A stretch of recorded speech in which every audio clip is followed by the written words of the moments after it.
Hi guys, and welcome again after quite a long time. I'm glad to finally be able to show you guys some new pistol that I find interesting or find interesting enough to talk about, especially considering the latest news from Beretta, what they did in the last few weeks and maybe even in the last few years, because what I want to talk to you guys about today is the Beretta 92 stock. The Beretta 92 stock, the one you see right in front of you, is not just a stock Beretta model, as the name would suggest. No, it's actually the entry for the production division back when it was introduced in 1999, 2000. Beretta wanted a model to compete with all the other models that were coming out in the production division. And Beretta thought up of a specific Beretta 92 variant that was accurized and improved.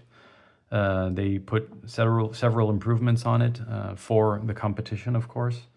And I will be looking over those today with you, and I will show you how the gun came, what the differences are compared to a 92FS, which I will compare because I have my old one, of course, which I have changed a bit, but I can still talk you through what I've changed and talk you through the differences with the 92 stock, because they still are considerable. People that own a Beretta 92X might already be looking at this and thinking, hey, this looks familiar.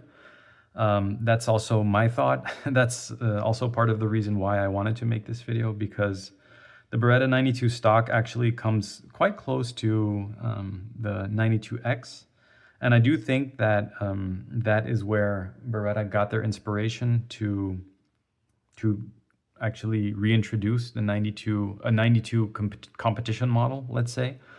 This one was the first wave when the production division was introduced back in 2000, like I already mentioned.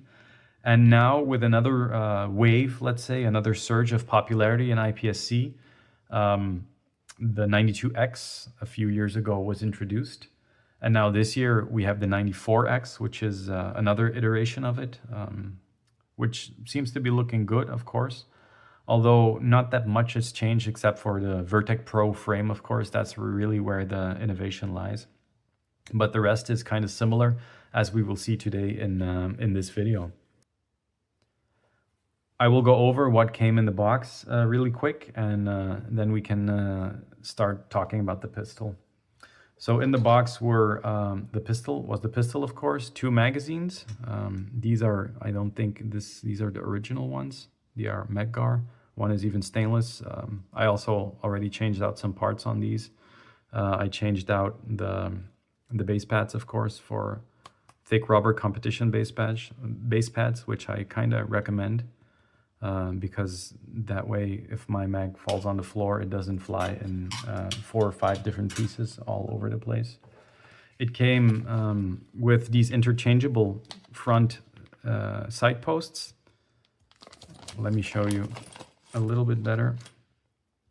See the front sight posts. There you have them. They're a little bit of different size, and I believe in the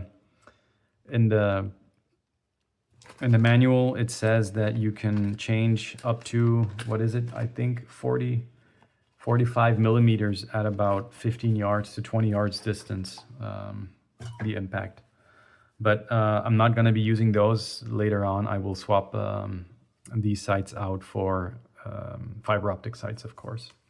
So that's what came in the box. It's a standard Beretta looking box. It's not like the later model of the 92 stock, because this is actually a very early model. It was made in, it's empty, of course. It was made in 1995, as you can see by the roll marking here, BF. BF is 1995. If you calculate it or look on the websites online, of course, you can find it. So that puts it right around the early models before even the production division was introduced. So this would be like an early research model that they already introduced, of course. Interesting about this one is it's a Beretta made in Italy one, but the roll markings on the side here do say 92 stock, and then Beretta USA Corp So I'm not sure exactly why that is, but it is an Italian made one, this one. And it came with the optional, this one actually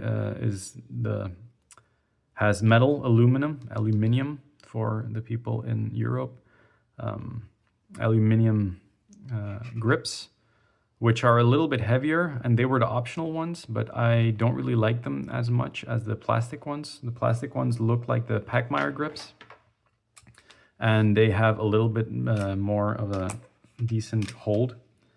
These are also nice, but not as nice as the Pachmayr style ones. So I'm gonna be changing out those in the future as well. Something that you guys might have noticed already is I also changed out this part. This one is like a thumb rest almost, and the original part is this one, of course, just like on the 92FS, which doesn't give your thumb any support. Almost any person in competition and even out of competition will put one of these on these days. This is actually also the match version. You have the standard one on the 92X Performance, for example, is even still slimmer than this one. This one is a little bit wider, so it does give your thumb a nice purchase to put it on there. So let's dig into it. Let's compare it to the 92FS. There we go. One of the first things that you guys probably notice already is the safety. Yes, of course. So the 92FS has the standard slide safety and decocker, of course, right? So you can decock it. But the 92 stock actually comes with a frame safety, just like the 92X these days. But I think they reintroduced it because, of course, Beretta originally, some of their models came with a frame safety. The very original 92 also came with a frame safety. And it is ambidextrous, as you can see on the right and left side. So they did this because I think in terms of production division, you had other models like the CZ Shadow. They all have frame safeties, also in other divisions. Usually it's a frame safety just like the 1911. So I think they reintroduced that to kind of be in line with those other models. That's one of the biggest differences.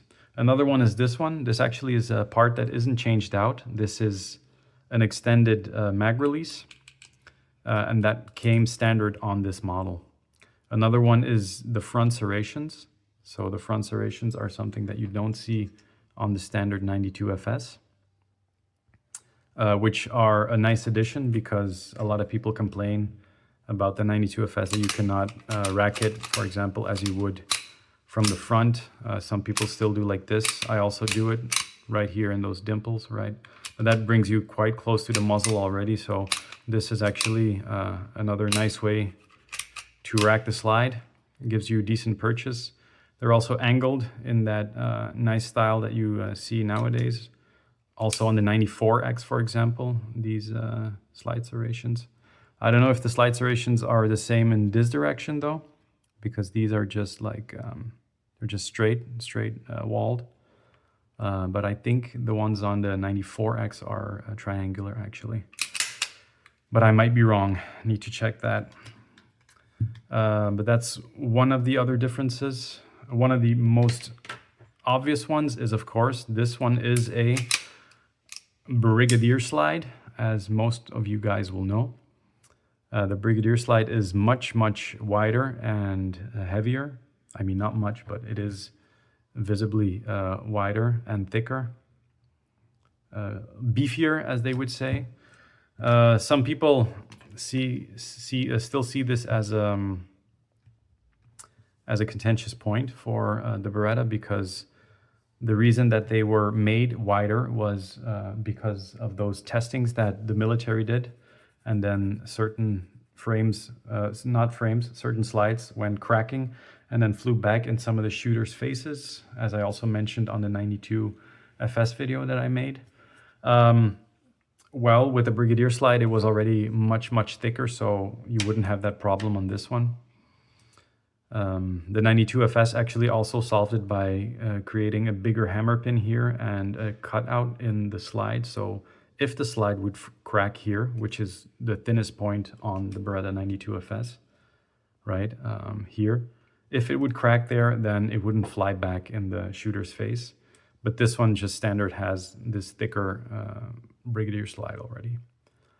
One of the more interesting points about the Brigadier slide as well is that it has a dovetail on the front, and the Beretta 92FS doesn't have a dovetail on the front. So if you want to change it, you need to start doing this kind of stuff, which doesn't look as nice. And this was actually also done pretty badly by an armorer close to where I live.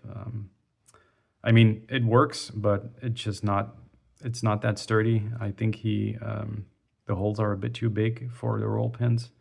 I might still be able to salvage this, but the reason that I bought the 92 stock was to start using this one in competition, have a dovetail front sight, and I can decently swap it out. So this one is going to be my spare gun next to this one, of course. Then another interesting addition to the 92 stock is, I don't know if you guys noticed. Yes, of course you guys did. It's this one. It's the barrel bushing. So the barrel bushing is actually a way to accurize the pistol from the factory. What they did was they added a bushing that actually mates the slide to the barrel. And this is what keeps it together. So the slide is actually, the action in total is actually more accurized right before it disconnects here. So this like split second that it's recoiling, it's gonna stay nicely in line with how you're holding the gun and before the recoil action starts. This is actually one of the major points to accurize it. I have noticed a little bit that it's more accurate, but I still need to change out my sights, and I'm gonna zero it again at 25 yards. So then I'm gonna try and see 25 meters. So then I'm gonna try and see if how accurate this thing actually is compared to the 92FS. Some other interesting talking points are that this is an early model of the 92 stock, as I said, 1995. Why am I saying this? Because this frame looks a little bit different than the later models combat and stock. Why is it different? It has the straight trigger guard. So kind of just like the original 92FS, as you can see here. It has that, and it has these checkerings. So the checkerings actually are also an improvement compared to the 92FS, which I will show you again close up. Here you can see that the 92FS just has the straight lines, right? And this one was actually checkered from the factory. So it does give you a little bit better grip. On the backside, the same thing. A little bit funny though here is that you can see that the checkering doesn't really go all the way down, and the lines here on this one, on the 92FS, do go all the way down. The rest is kind of the same. What you do see is, I of course on the 92FS changed out the hammer and the trigger system. So this has a competition trigger bar, also competition, and some other stuff. Some of the springs are different, of course, but it's not the Extreme S kit. I bought every part separate just to see if what would improve already. But for this one, I actually bought the Extreme S trigger kit, so I'm not sure yet if I'm gonna change out the trigger system on the 92 stock, because it's already pretty good out of the box. If you want to talk about some numbers, the trigger pull weights, I actually noted them down and I made averages. I tested it. The trigger pull for the 92FS, the way you can see it here. So with the performance trigger bar and trigger and the match hammer, but a standard hammer spring though, because I sometimes ran into some light primer strikes with this pistol. I don't know why. Sadly, and I couldn't find any like different poundage of springs, so I just had to go back to the standard hammer spring. But that makes the double action of this one, of the 92FS, 3.043 kilos. And the single action trigger pull of 1.249 kilos. So that's about 2 pounds and 11.7 ounces.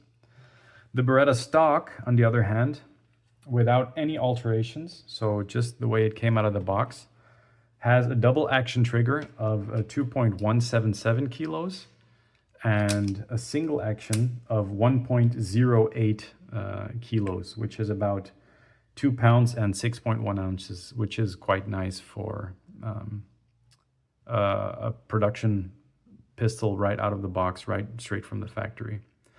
Probably the Extreme S kit is going to be a little bit better. It has this different shape of the trigger, of course, which you can see and compare here. This one goes more straight down. So in terms of single action, this is going to be nicer when it's back. And then this one there, as you can see. But I don't know yet. I need to see and check.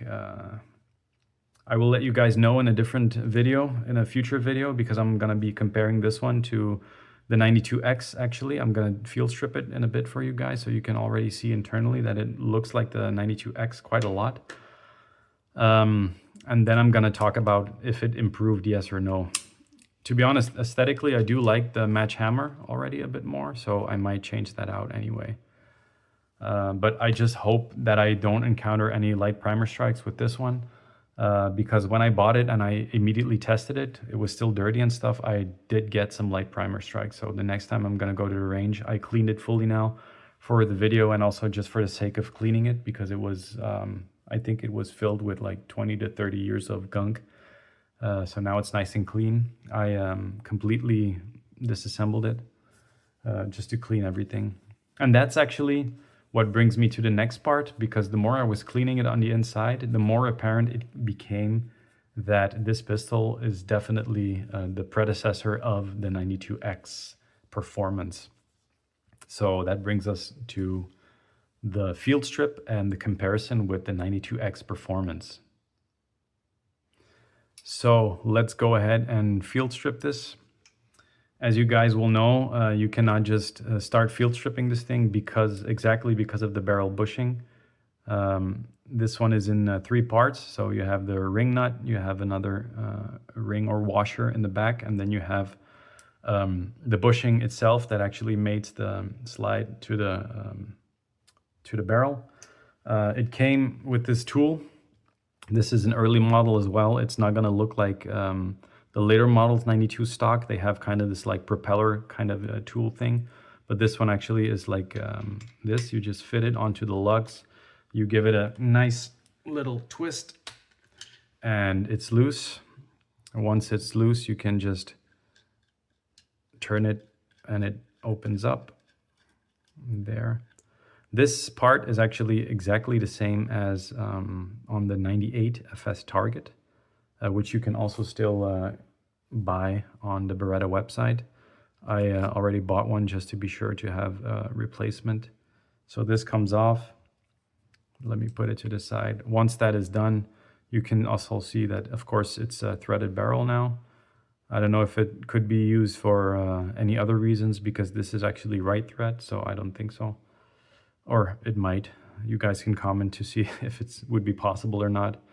In my area where I live, for me, it's not really possible to get silencers anyway, so it's irrelevant. I will open this up. As you guys can notice, this one is, of course, not original. This came out much later with the 92X and the other stuff, but I already put it on this one because it's quite a nice purchase for your thumb, of course. It's almost like a thumb rest. There. The field strip, of course, is very simple, just like you guys know with Beretta. This goes out, then we'll take the barrel out.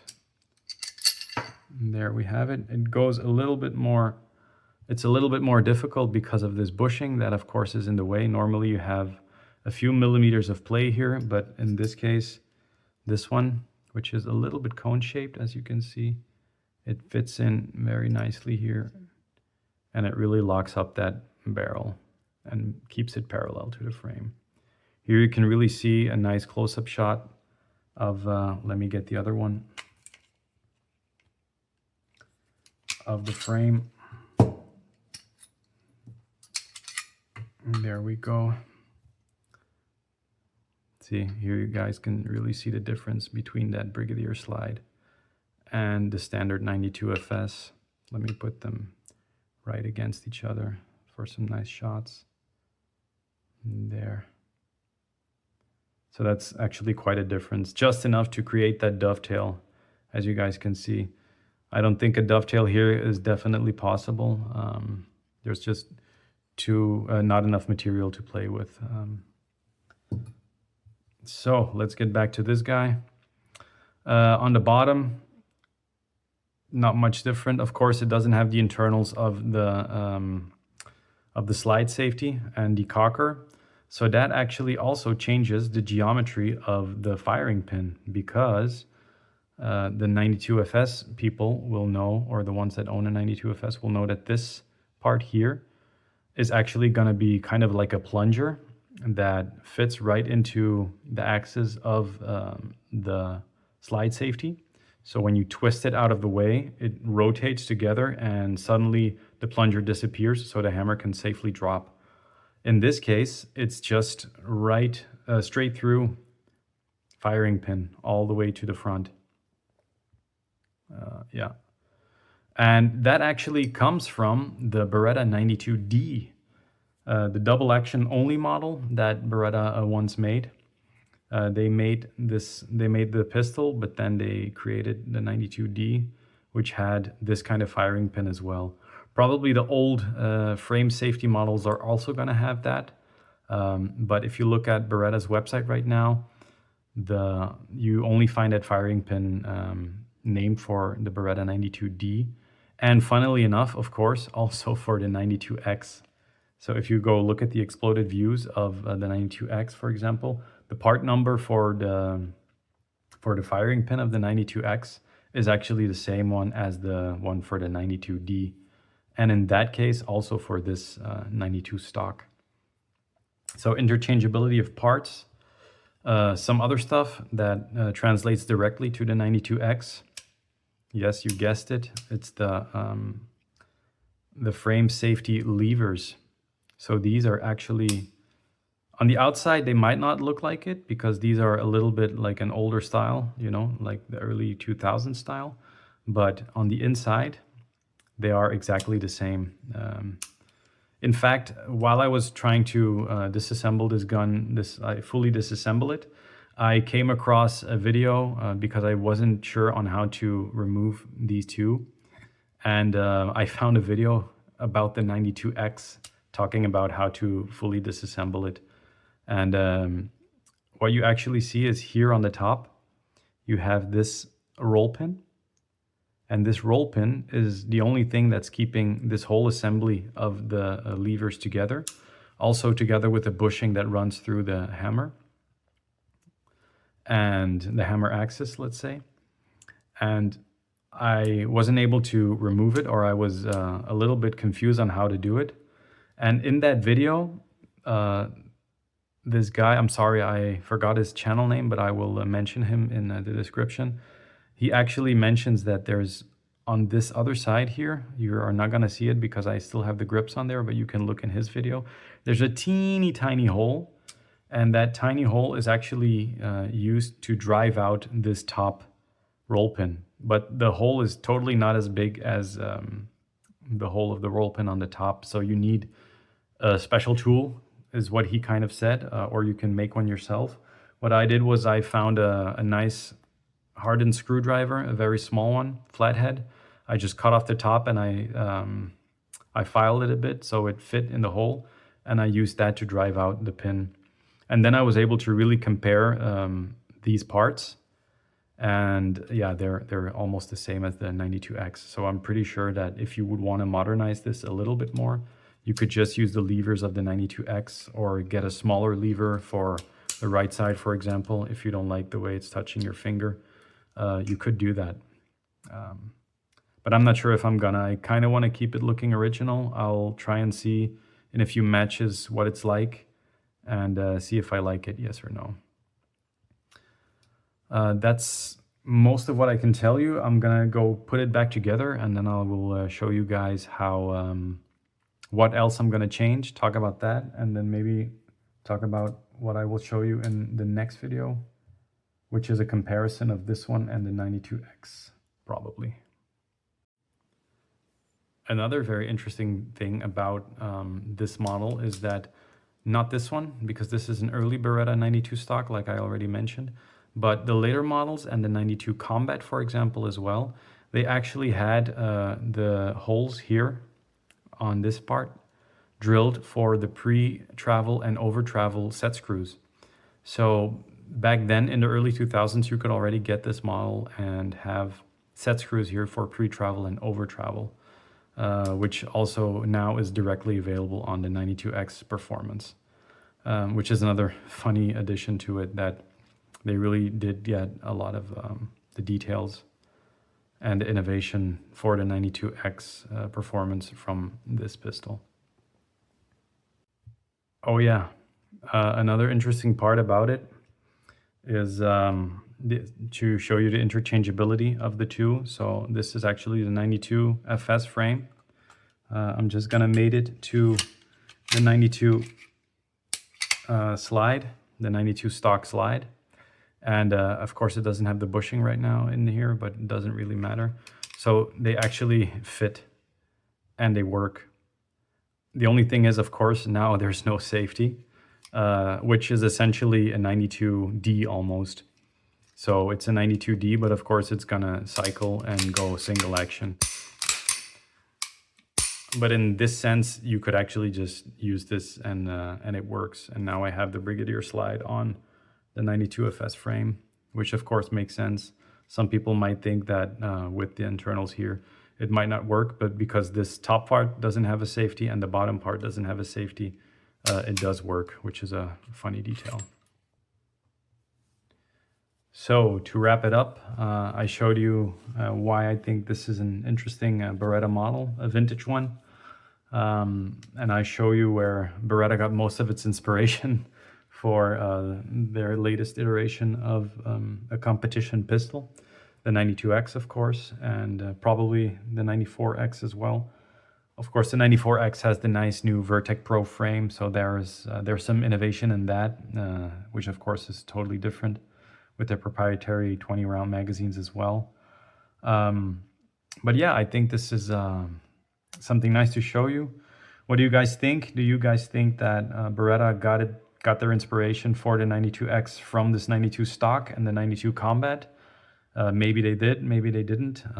At least they're reusing some of the parts and some of the general ideas. So in that sense, I do think there's a bit of truth to that story. You guys can definitely comment. Let me know what you guys think about it. Like and subscribe if you like the video and the explanation. I will come back to you guys with a comparison of a direct comparison of the 92X Performance and this one. I'm gonna borrow a friend of mine's and then show you guys the comparison between these two for some more details. See you guys in the next one.